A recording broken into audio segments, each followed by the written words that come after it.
au printemps 1954, pour exiger le retour du sultan exilé à Madagascar et de tous ces penseurs libéraux qui paveront la voie de l'avenir.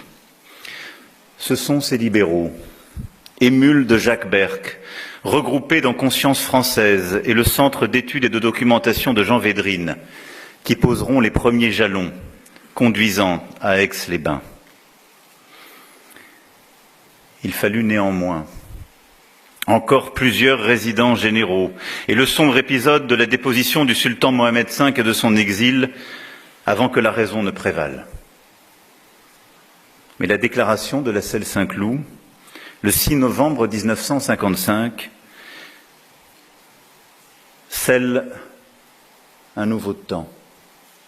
Oui, c'est par là que le Maroc et la France épargnèrent à leur peuple les 10 années de la guerre d'Indochine et les 8 ans de celle d'Algérie. Ces quelques mois qu'employèrent les négociateurs pour ouvrir la voie à l'indépendance sont à marquer d'une pierre blanche dans notre histoire, car ils ont permis au Maroc et à la France de surmonter les cicatrices laissées par l'épisode colonial.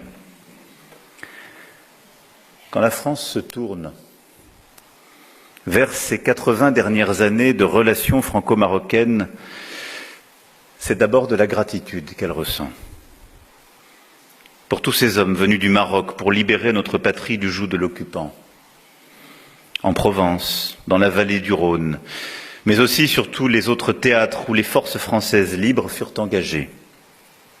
Partout la chéchia et la ceinture écarlate des tirailleurs devint synonyme de bravoure et de sacrifice. Partout les goums et les tabors ont payé le prix du sang pour notre liberté.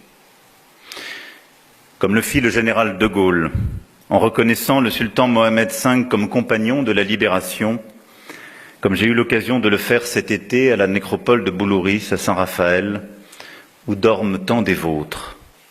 Je veux ici leur exprimer notre respect et notre gratitude.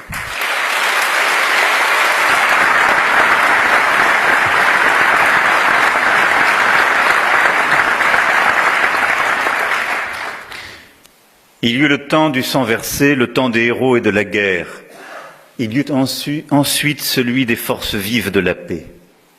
Ces dizaines de milliers et bien plus encore de Marocains qui contribuèrent, après la guerre, à la reconstruction de la France et à son industrialisation. Notre capitale, nos régions, nos villes, Marseille, au printemps